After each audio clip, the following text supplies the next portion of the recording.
So hello everyone. I'm Loknath Sil, security engineer by professions. So today our topic is Web's top 10. So before we deep down, let's say what exactly is WebS. So WebS stands for Open Web Security Project. It's an online community that produce freely available article, methodologies, document, tools, technology in the field of web application security. So WebS has 50,000 members. So it's an online community. In every year they do workshops related to web application security and other software security related things.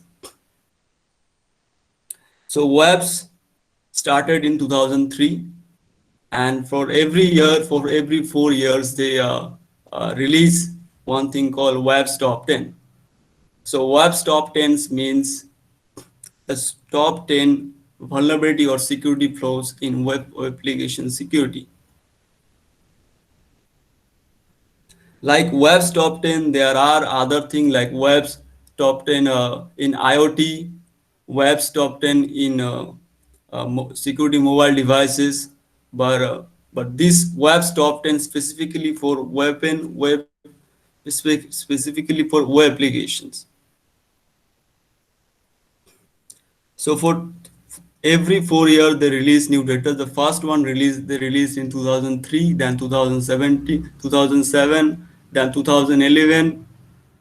Then uh, the recent one is 2017, and I think 2021 they are compiling a new one for Web's top 10 for application.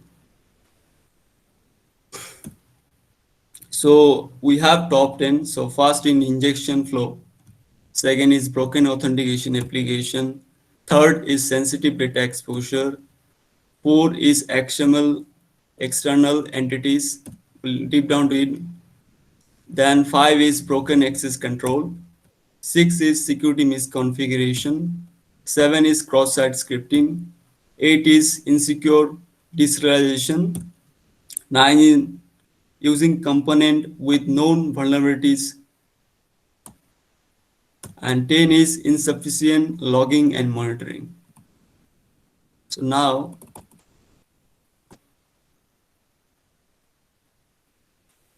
so before we deep down into top 10, let's just say the starting of WWE, so World Wide Web. So we all know that the father of World Wide Web is Tim Berners-Lee. So when in 1980s, the history is like that.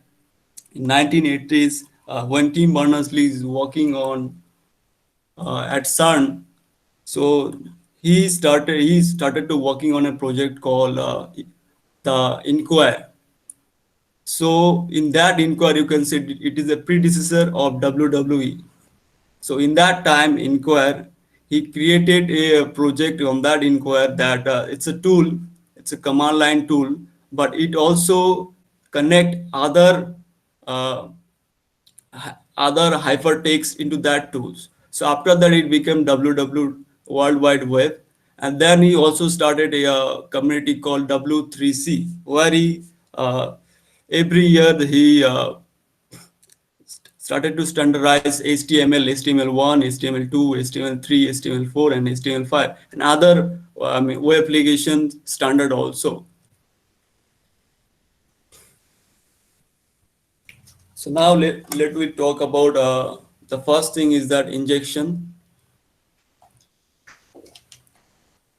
So listing of top 10 is mainly based on severity of web application flow.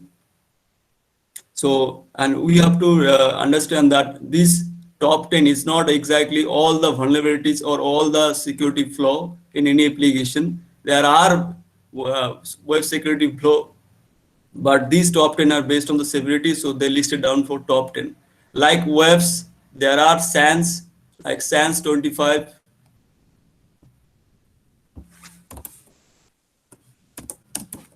Let me just search it. So there are SANS top 10, and for that they have their own list of things. But we are talking about webs. So let's just stick to it. So first is injection. So what exactly is injection? So injection flow such as SQL, NoSQL, OWASP, and LDAP injections occur when untrusted data is sent to an interpreter as part of command or query. The attacker hostile data can trick the interpreter into executing unintended command or accessing data without proper authorization. So what happens is that in injection we can have SQL injection or OS injection or LDAP injection. LDAP injection for Active Directory. We when we connect to any Active Directory, so we use this protocol LDAP. So these are the injection can be happen. Let's just see what is exactly injections. So what happen in injection is that we specifically need code and data and command. Whenever a programmer write a program or any things, so it puts the code and then it data, then command.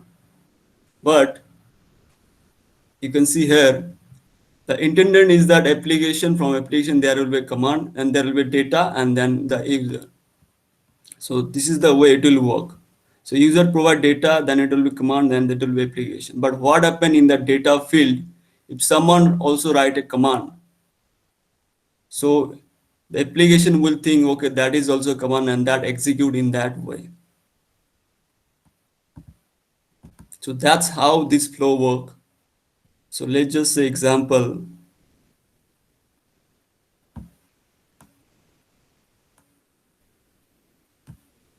This is a demo.tastefed.net. I just open it for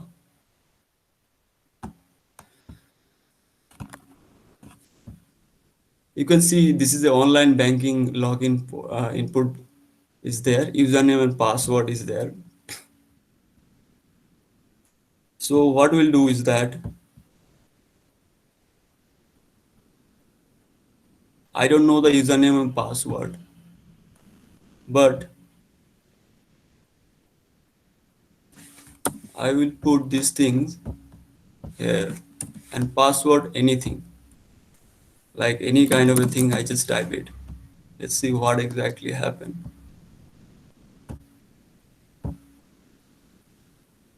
You can see I don't need the username password, but I'm in the platform. You can see now I can count summary. If I want any kind of a thing, I can see that in that web platform. But before I don't have the password or username, but I'm in the system. So how exactly that happens? So there is the thing I use is a SQL injection I used. So let's just see what exactly happened. So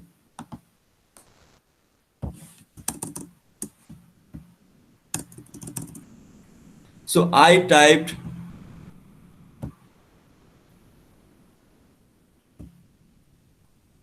in the username John Smith, which is not the username, but I have typed it. And then I have put a quotations, single quotation or then one is equal to one and this hyphen double hyphen. So what happened is that in the background,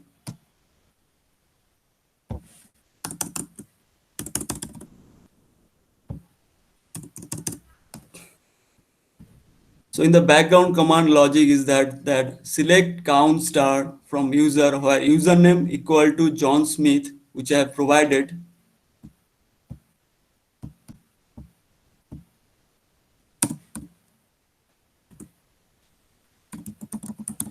and password I have given any kind of password in that field, doesn't mean anything. So what exactly happened is that in username field I provided John Smith and then or and then one is equal to one and this thing. So the application logic will take in this way.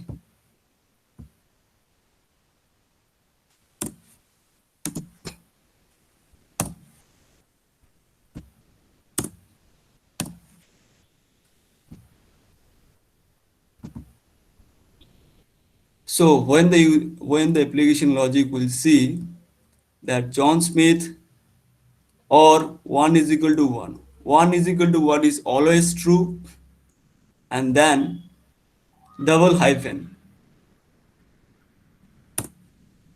Double hyphen means whenever we put any kind of a SQL command, it will always start with always end with these things. So if I haven't give this thing double, then it will take as a string value. It will not act as a or equal to 1 is equal to 1. It will not act. Hence, I have given these things. So what exactly it does is that it after double hyphen, this single quotation will be act as a comment. So now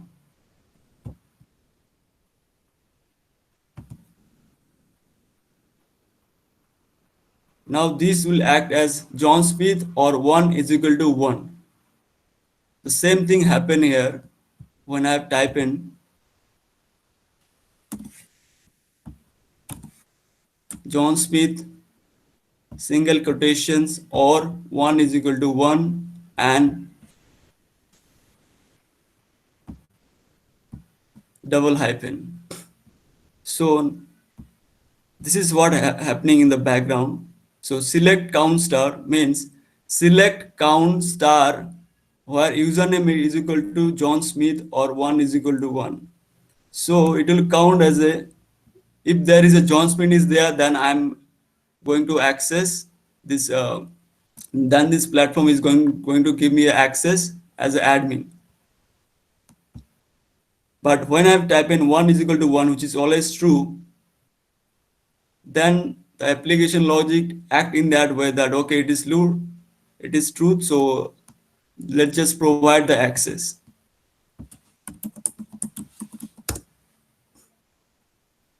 That's how these injections specifically to SQL injection work. There are a lot of ways we can do that, but this is just a simple way I'm just explaining it.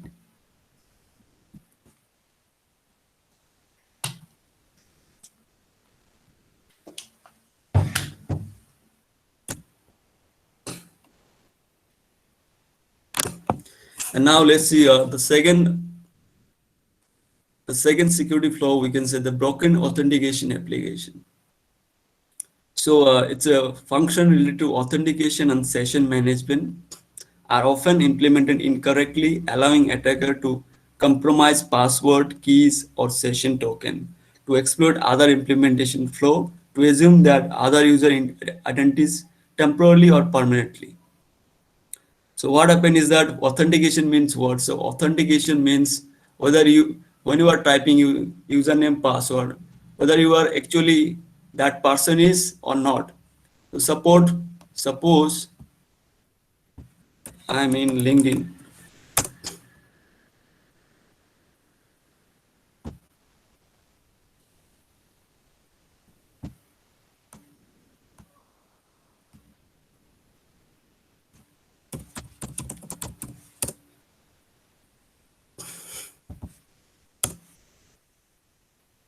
So whenever there is a authentication, I give my username or email number or phone number and password.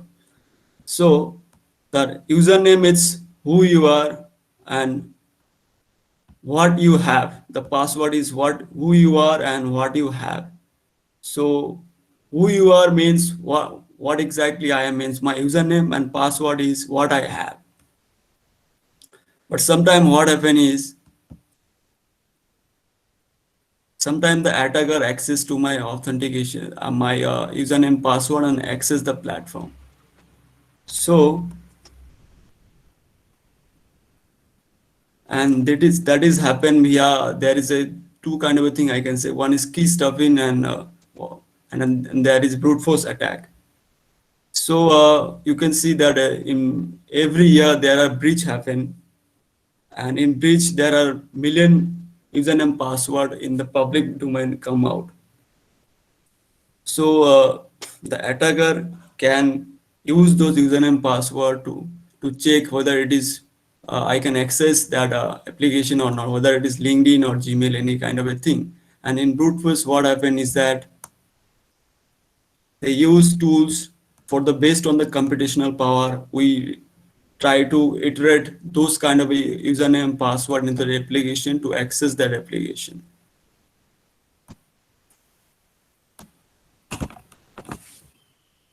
So that is broken authentication application because the authentication in that application has been broken. The logic sometime it has broken. You can see sometime what happened is that in Facebook there is a if you forgot your password, click on forgot your password. You click on that and then it asks for your any kind of a name question you have previously given for security reason. So this is happened, but in 2013 2020 there is a flow was there that uh, in Facebook, if you have forgotten the password, you have to give in to your friend name, friend ID. So they will send that friend ID some kind of uh, variable to verify that if you are exactly that person who has forgotten your username password. So what happened at the attacker, what exactly they done is that they try to be with your friend request has been sent and they become your friend, and then they try to forget your password, this logic flow. So that has happened in 2013-14 in that time. And now let's talk about sensitive data exposure.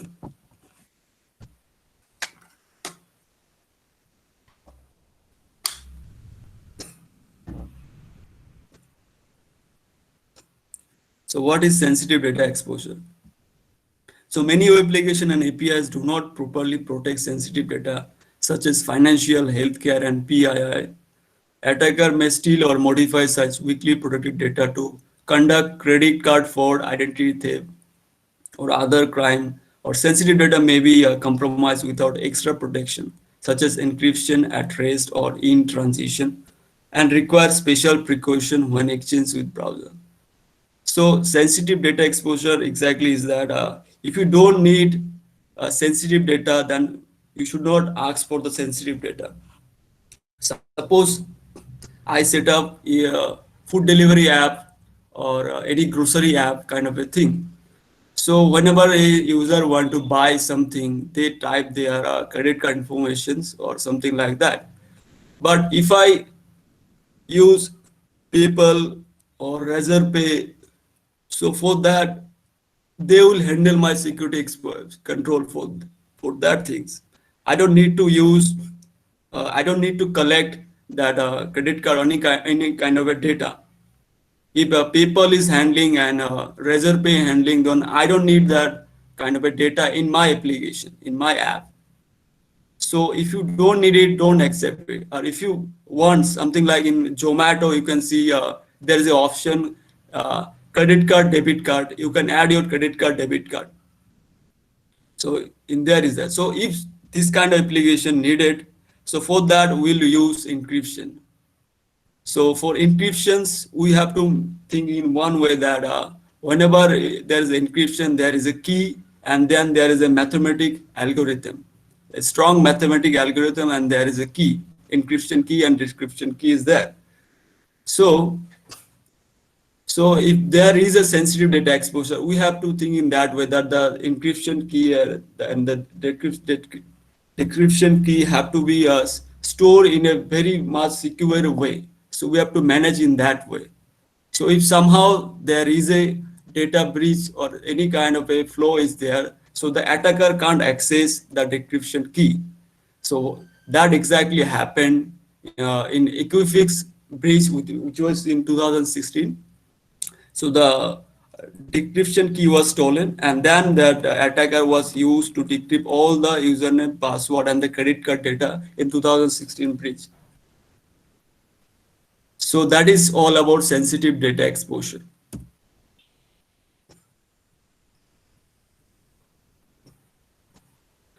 So XML external and entities. So many older or poorly configured XML processor evaluate external entity reference within XML document. External entities can be used to disclose internal files using the file URI handler, internal file shares or internal port scanning, remote code execution, and denial of service attack. So we all know that we use XML to share data between a web application and users from or in application. So what happened is that in poorly configured web application, what happens is that the XML processor can't handle the data. So suppose there is a XML data I can inject into web application where I manage in that way that whenever a XML processor is trying to fetch the data, so I have typed in that way that uh, whenever there is that file is equal to 45 something is there, but I have written in that way. I think someone is typing.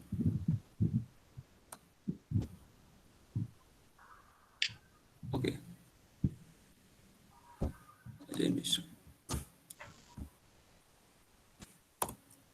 So that file is equal to 45, it can be multiplied into in variable like 10 is to x multiply variable. So that's way it can give us a denial of service attack in the web application. So that web application XML processor can't handle that data and it can result as a denial of service attack. So that's why XML external entities attacked.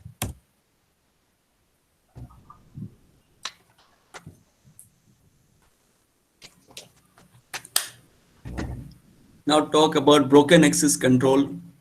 So what exactly is that? So previously we talked about authentication, broken authentication application, and this is broken access control. So restriction on what authenticated users are allowed to do are often not properly enforced. Attacker can exploit these flaws to access unauthorized functionality and or data such as access other user account, view sensitive file, modify the user data, and change access right, etc. So previously it was authentication means what you have and what you are. So what you are means your username, what you have means your password. But access means what exactly you can do within that web applications, what kind of privilege you have. So you can see here, this is my LinkedIn account. So I have access to Cybersecurity United LLP and Cyber Media Lab. This is a 2 page, and I am the admin of that. But there could be other number of users out there. Suppose in our organization, Cyber Sapiens, there is Rahul is there, but Rahul is not admin, and he doesn't have the admin privilege. So he can do the things for admin privilege, but somehow he access and he will try to do other admin level privilege. And if he have any kind of malicious intent, he can do other, he can just post any kind of a thing, poll in that page. So he can do this kind of a thing, but he don't have the access of admin privilege. So so what happens is that if any kind of user is access to other privilege level of user, then he can do any kind of malicious intent. So that is what happens. So what happens is that let's just say example is that account equal to Loknath. That is my account. But if somehow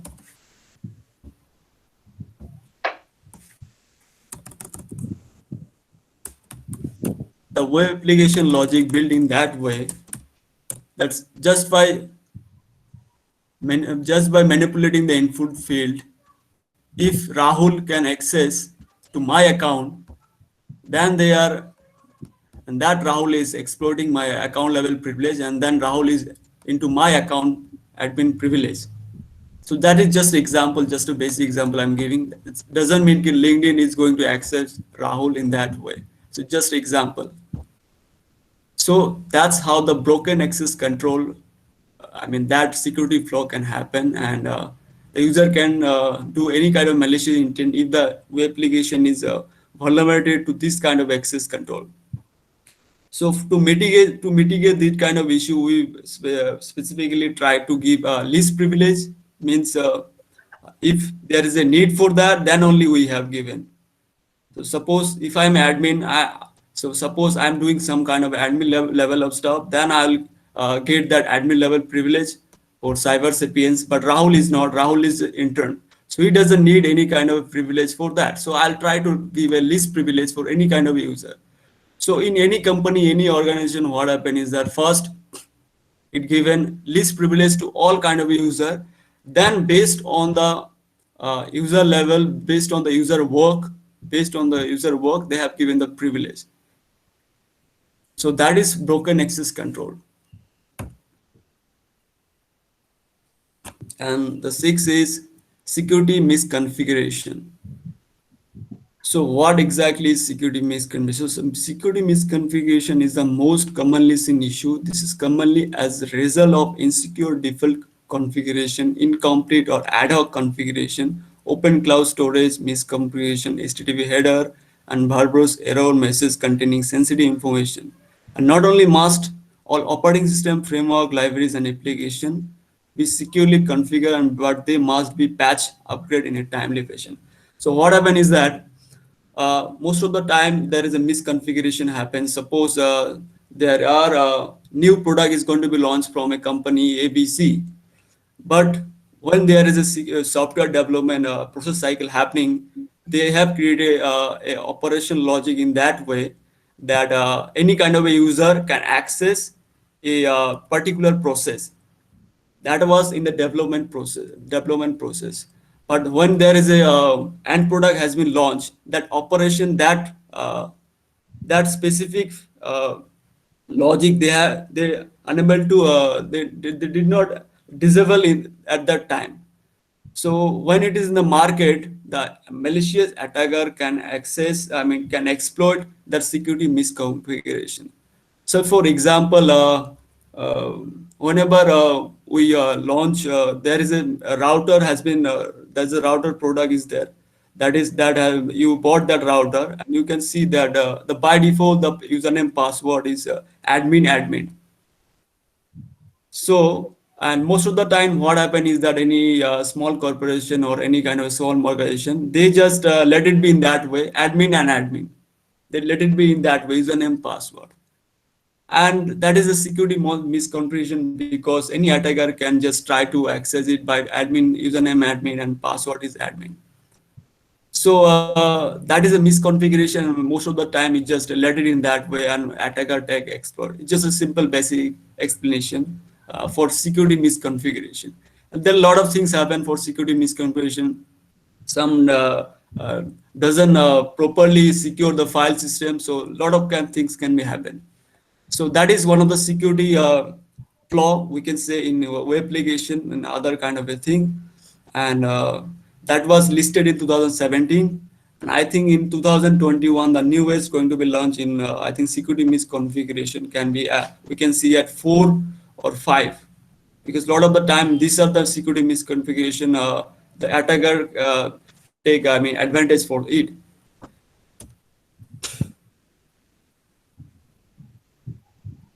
So we have at 7 number, we have cross-site scripting.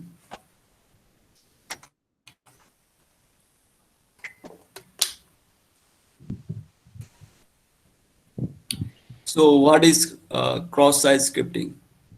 So cross-site scripting is a flow occur whenever an application included untrusted data in a new web page without proper validation, or escaping or update an existing web page with user supplied data using a browser API that can create HTML or JavaScript.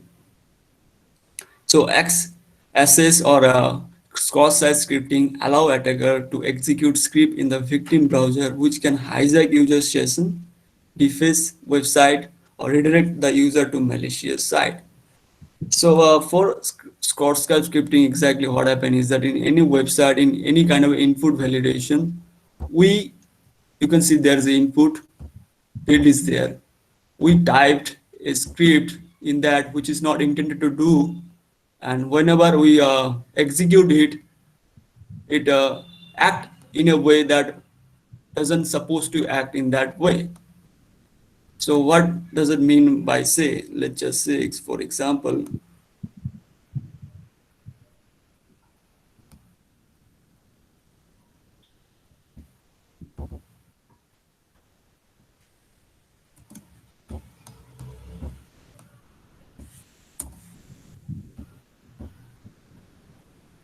so you can see there is a dialog box open saying access. So this web application is vulnerable to accesses. So in that script alert, in that script tag, and this script tag in between, I can write any kind of a thing which can exploit the web application. Suppose,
so you can see there is a this supposed to show us google.com, but it's not fetching.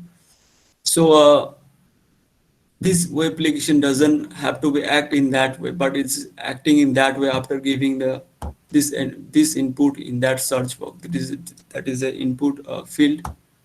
So it doesn't have to be acted that way, but it's trying to act in that way. So that is the accesses flaw. So why I mentioned that session or something like that. So suppose you are in amazon.com, amazon.in, and you have purchased something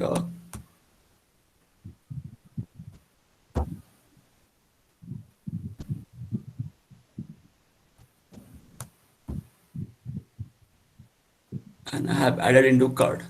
If somehow this Amazon.in has been a accesses flow, I can manipulate this card into a this card is 2999, but I can manipulate in a way that this card the subtotal can be have a 1000. It is right now 20799 is the value.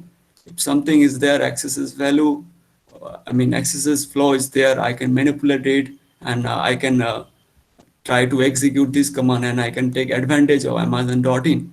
It's not Amazon.in is not a accesses vulnerable, but I'm just trying to explain in that way. So that is cross-site scripting flaws, and there we have insecure deserialization. So that is number 8 in our OWASP top 10 security flaw. So A8, the insecure deserialization is an insecure deserialization often lead to remote code execution, even if deserialization flaw do not result in remote code execution. They can be used to perform attack, including replay attacks, injection attack, and privilege escalation attack. What do I mean by that? So what deserialization is? So before we go, look into deserialization, let's just understand what is serialization process. So suppose there is a basic example is that you are going to shift in another apartment. So what exactly you do? So you just shift to that apartment, or you what you do is that you pack your things into boxes like this, and then you just shift it. But that is called serialization. In a some simple example we can say that. But in deserialization, what happened is that that packed box you have just packed, and now you are going to disassemble in your new apartment. that is deserialization. So this insecure deserialization process, what happens is that when there is a deserialization happening, suppose you have packed your things and you just send it to any kind of a truck or something kind of a thing for transportation. But what happened in that between? In that between, a employee of that truck company or any kind of a transport company, they can put any kind of a things in that box. Suppose say some bomb you can put in that things, and whenever you will open it in your apartment, it can go boom. But it doesn't happen in that way. I'm just giving a theoretical example in that way. So in a insecure deserialization process in a web application, what happens is that in deserialization, this process, somehow the attacker access it, and in that box, the attacker can inject any kind of a remote code injection, can put it in there, and when you try to deserialize, your machine can be explored in that way, and the attacker can access your machine. And that is remote code execution can be happen, and many times there is a denial of service also happen. The attacker can just attack in a way that your machine can be just unable to work. So these things can be happen. So that is insecure deserialization.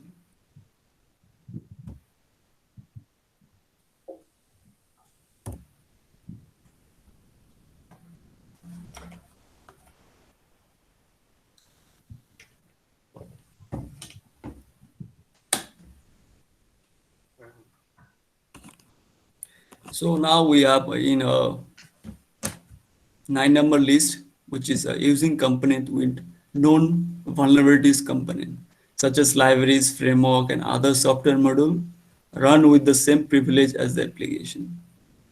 If a vulnerable component is exploited, such as attack can facilitate serious data loss or server takeover.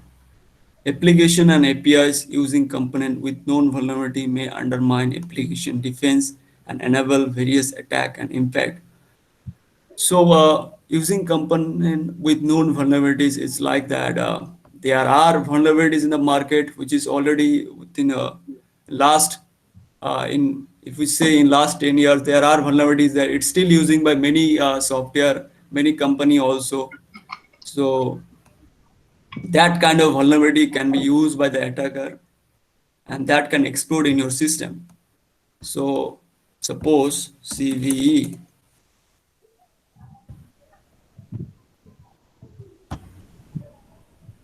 So common vulnerabilities exposure, it's a website managed by the matrix. So any kind of a vulnerability in the market, so the researchers put in there with the patch.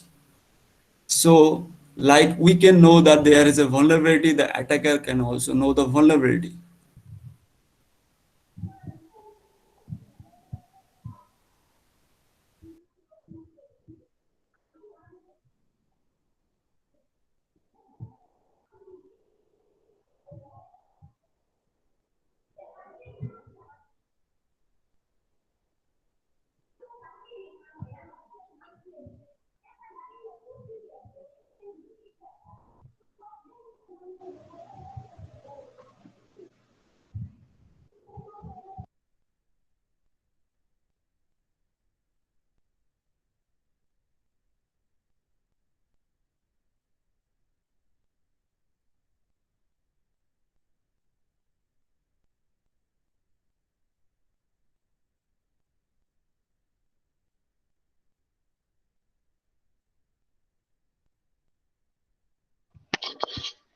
So you're not audible.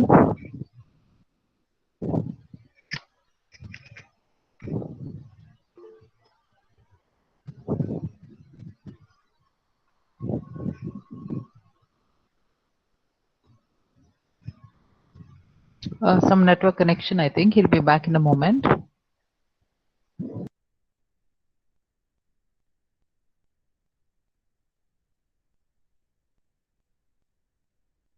Hello. Hello. Yes, sir. So I hear you. there's an issue with my internet, so it just cut out. I just get back with my mobile internet. Anyway, so I was talking about using component with known vulnerabilities. So known vulnerabilities, it's a vulnerabilities already in the market, and what happen is that sometime the company organization doesn't patch that vulnerability. And like me and you, and there are attackers who knows this kind of Excuse me, sir. vulnerability. Can you? Hello. You're not sharing your screen. Okay, okay, just a moment.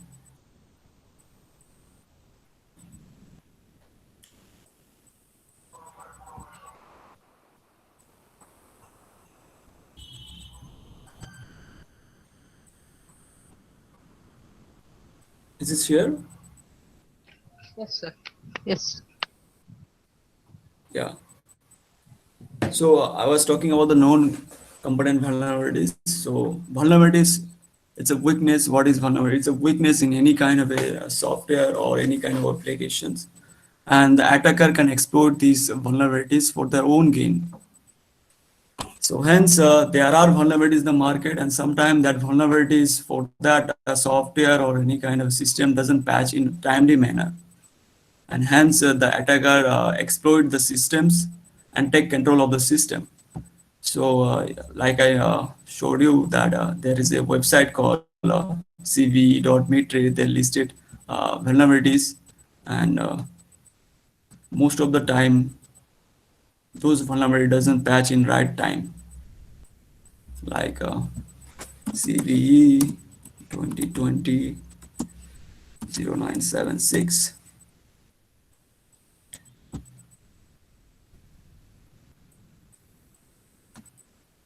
So you can see this is a vulnerability.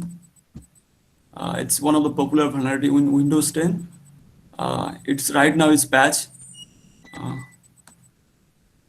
so it's a spoofing vulnerability exists when Microsoft SharePoint does not properly sanitize a specific crafted web request. Affects SharePoint server as a Microsoft SharePoint spoofing vulnerability.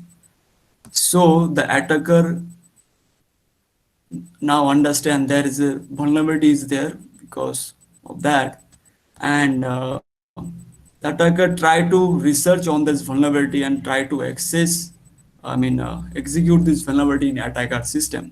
And if in timely manner the organizations machines the system doesn't properly patch, the attacker can execute their own command to access that control. So that is about using component with known vulnerabilities.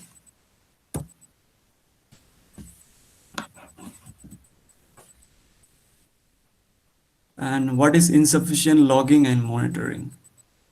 So insufficient logging and monitoring coupled with missing on ineffective integration with incident response allow attacker to further attack system, maintain persistence, pivot to more system and tamper, extract, destroy data. Most breach studies shows time to detect a breach is over 200 days. So typically detect by the external parties rather than the internal process motor. What does it mean by is that most of the time in organizations, uh, a system administrator doesn't even know that has been a breach, and typically detect by the external parties, like if they're kind of a external penetration tester or any kind of a security company has been hired by the organization, then they detect there has been a breach. So for that, insufficient logging and monitoring happens. So it is based to practice a logging and monitoring software in your organizations, such as SIEM, security incident and event management. So they monitor each and every traffic into your organization network, and any kind of event has been generating. So can in timely manner they can detect any kind of a, incident and report to the administrator or security administrator, so they can take a precaution for that and detect any kind of breach on that things. So it cannot escalate in other way. So that's why we have to install a logging and monitoring software, any kind of a thing which can be prevent this kind of issue.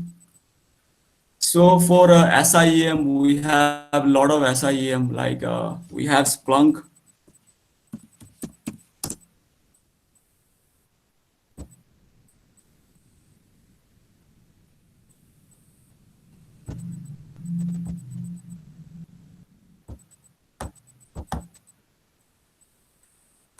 So for Splunk, taking a session in Splunk, that will take another 2 and 3 hours. So I'm just showing you what exactly a Splunk is. So you can see that this kind of a event monitoring can be happen. So what kind of visitor is there, and what is the critical risk factor, is how exactly risk factor related to a user. So what happen in any kind of a SIM is that they ingest data from any kind of cyber, like Microsoft SQL server. From that data access, they're ingesting data, and from user database, they're taking data. So they enrich the data, and then based on that, they do their things for monitoring the stuff.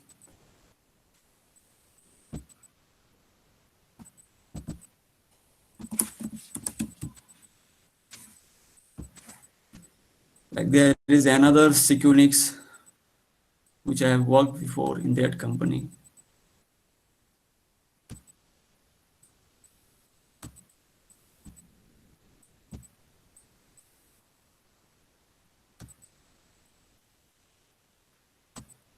So you can see there is a thing called user identity behavior analytic.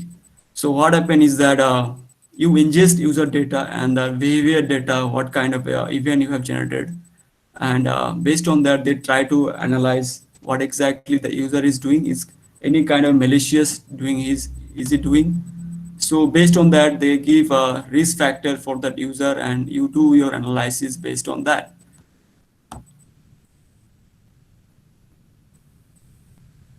And so this kind of this thing are called, also called a security control. So we are taking control for the security measure, and for to mitigate this kind of a risk. So that is A10, which is insufficient logging and monitoring. So that is WAF's top 10. Let's just summarize what exactly we talk about. So we talk about first one is injections, and we have to understand that this web's top 10 is the listing has been happened based on the severity of that, and the most popular is injection, because most of the time the web application flow most of the time was injections. So hence that is the top number one. So you know that injection is happen, and then a broken authentication. So if that authentication procedure or authentication logic has been broken in any application, the user can access it, the attacker can access it. And that authentication, broken authentication happen like a brute force attack, or there has been a data breach. So the attacker try to surf on the data and use the data into that web applications. And then we have sensitive data exposures, means if there is a confidential data, we have to put it in a very much secure way.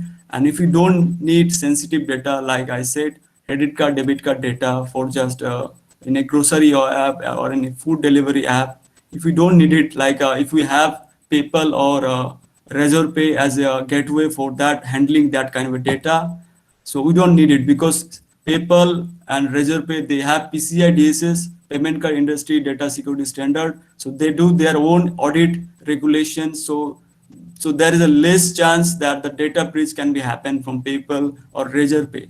So for that, I don't need uh, my own kind of a security control for credit card or debit card data, sensitive data. So in a way, I don't need sensitive data if I don't have to manage it. So that is sensitive data exposure, and then is XML. So XML, you know that XML used to share and data between web application and user. So in XML, if you put any kind of a data which can be exploit for the web application parser, that XML parser. So that is XML external entities.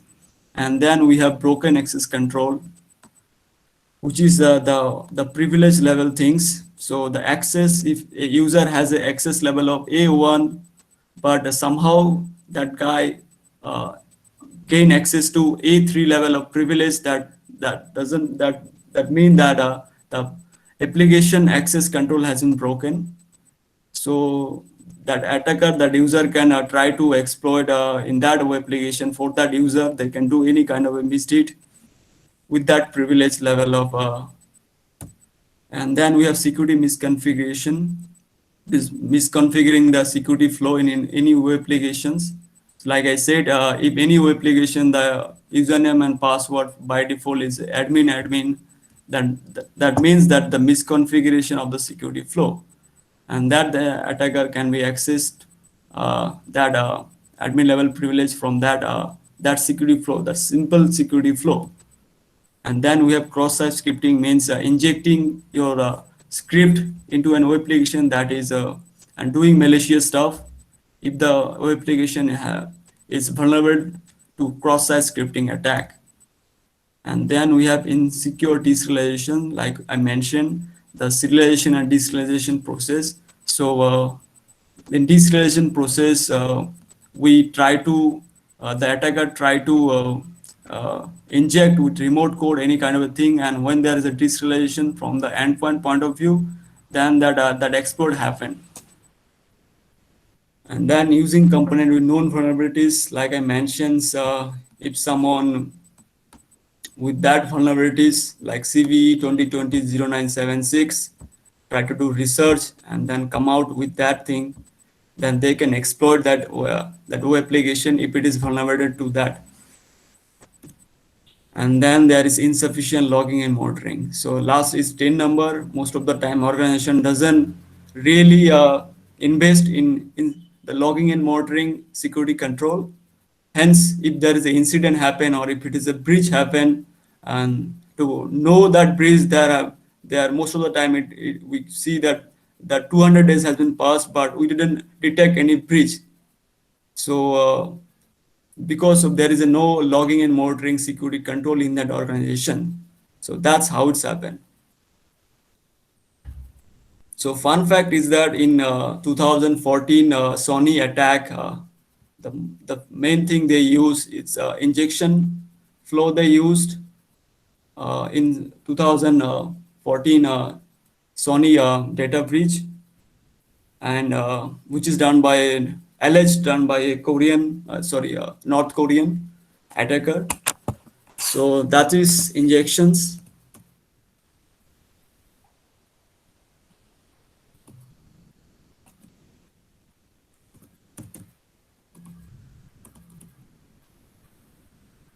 And in broken access control, you know that in 2016 there's a Equifax breach. Equifax is a credit score company.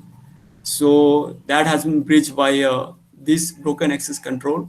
So a user which doesn't has that privilege but access in another admin level privilege and expose that web application, which as a result there has been a breach, and that data of millions of credit card user has been listed in a public domain. So that is done by a broken access control. So that is all about OSS. So OSS, like I mentioned, it's a open web application security project, and that is started in 2003. And every 4 years they start their own uh, list for top 10, like webs for web application. Like this, there are mobile device webs 10, and like IoT. I mean, Internet of Things. That IoT of top 10 is also there. And they every year they do workshop in Bangalore also. They have their workshop is there. People can attend it. So that is all about web's top 10. Any questions?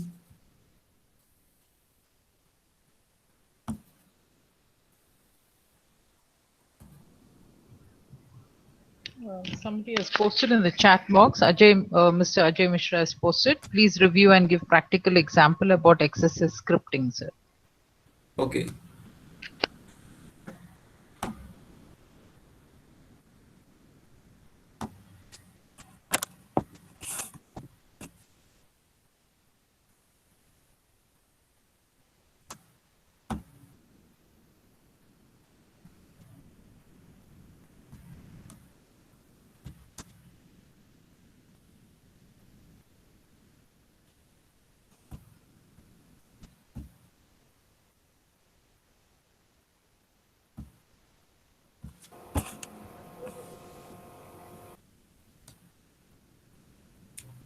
So I'm in a mobile data. Let's see how much I have. Okay.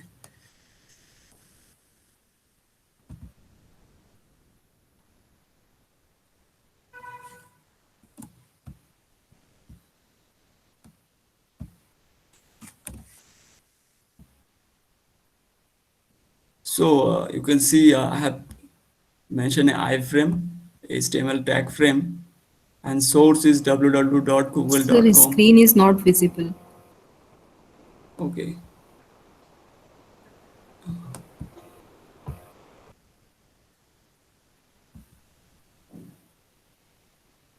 just a moment.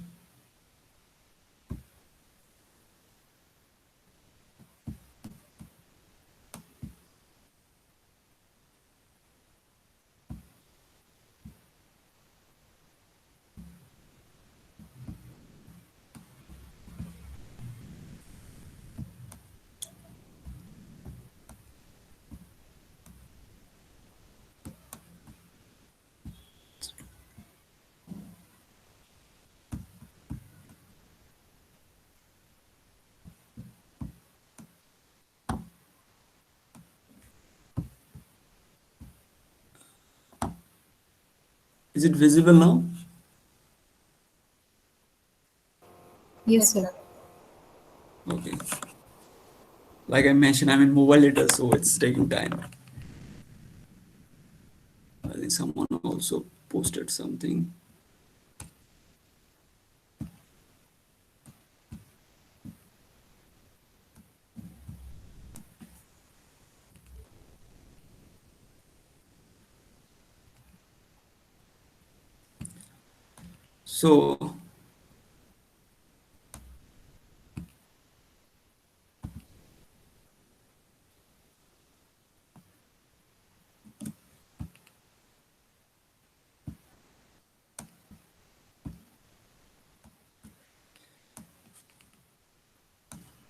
So we use HTML to present our web data in our applications, and we also use JavaScript to enhance our web HTML content. So what happened is that in access or cross-site scripting, we use script to do our malicious intent in that way. That doesn't have to be work. The application doesn't have to be wanted that way, but it happened in that way. So what I'm doing is that I'm doing an iframe tag in source. I'm calling www.google.com. Within these heights that have to be shown. So it doesn't showing. I don't know why the traffic is not fetched. So that doesn't have to be work in that way in any web application. So there is a input validations measurement is needed, because there is a input validation measurement is not, it's not happen. So my this cross-site scripting, this script has been executed within that web application.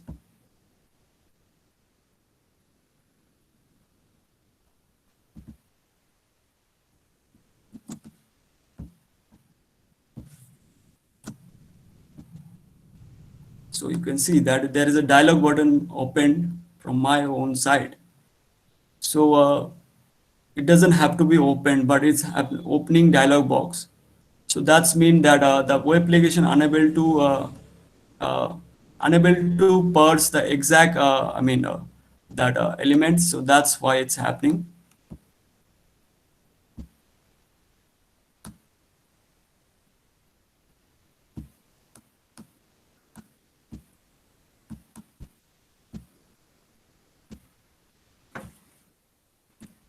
Yeah. So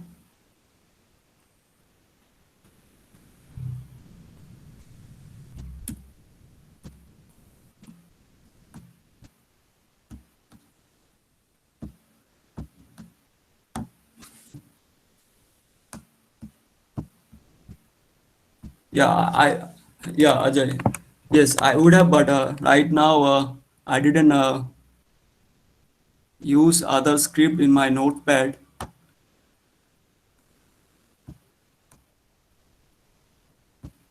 but I would have. Yeah. Anyway, you can what is that? Access flow. So right now I don't have any script. I mean, noted in my notepad. So right now I cannot show you in that time.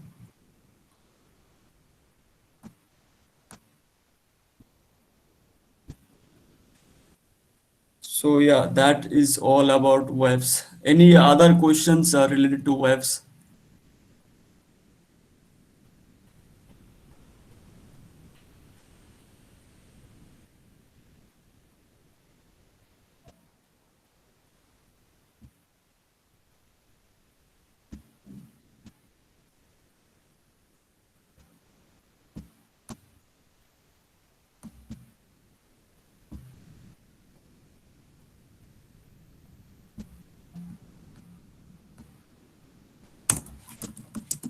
Any other questions?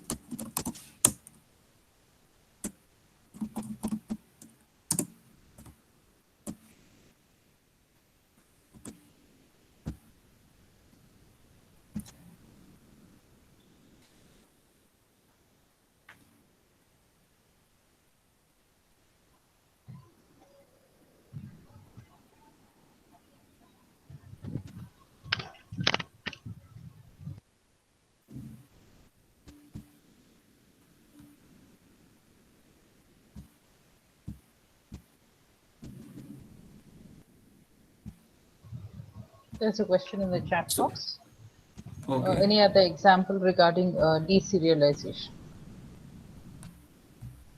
So for the deserialization, I talk about a theoretical example. For deserialization, I can show you for via the Kali Linux machines uh, by exporting it. But right now, like I said, there is has been a power cut, and I'm using my friend laptop because there was a charge. And if I open VM, it will take more uh, power. Hence, I'm unable to show you. Sorry for that, and that's the reason I'm not unable to do that at the moment. I would have showed that. Unfortunately, this thing happened today only, so sorry for that.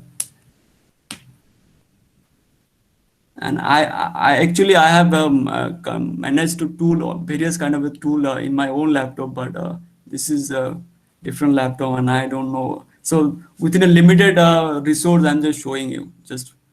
And I asked Robin if possible to delay for 1 hour, and he told me that it's a last session, so that's somehow I just manage, and I'm just showing you guys. So that's it. So that's the thing.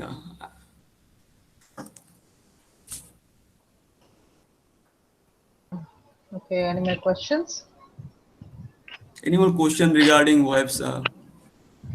Any flow? So basically, is that uh, the fact is that I can show you the. I mean, practical for injection, for broken authentication. These are very much time taking practical. It will take 3 hour, 4 hour to specifically to show each and exact. I mean, this web's security flow. But to for 30 1 hour and 1 hour 30 minutes, I just mention your basic stuff regarding this each and every security flow listed for 2017, and there's a new one is coming in 2021. So I thought to show you for this thing using component for non. I have downloaded this Windows 10 1903 image file. For that vulnerability CV 2020-0976, but because of this issue, today's issue, I have unable to do that, unfortunately.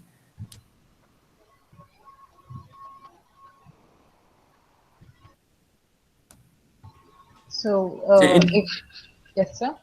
any questions regarding any this listing security flow? Any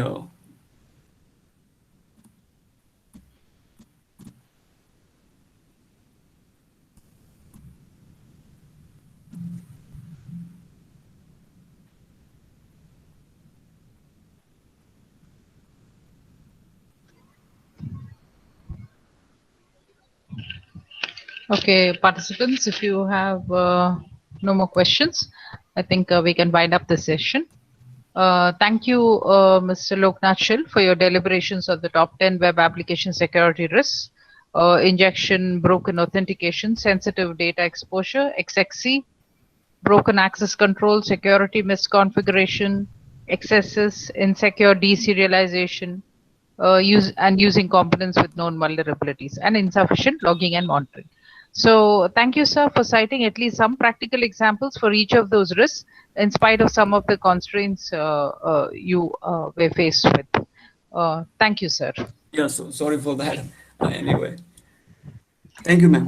Yeah, thank you, participants. So tomorrow will be the last day of our faculty development program. Tomorrow your session again begins at 10, and in the morning you have we start with cyber forensics by Shashidhar Patkar, the one who took up the first session today. And the next session again would be by Mr. Robinson D'Souza, that is on risk management and security audits and reporting. Now, in the afternoon at 2 o'clock would be the most important session after all the sessions that you have attended, dear participants. So we have the assessment at 2 o'clock. Okay, so please don't miss this, participants. You have the assessment. So it is vital for you for the certificates to answer this assessment, to go through this assessment, and also you have the feedback to SingGIF. So that is very important, students, participants, for your, and after the feedback is followed the valediction. Okay. Thank you.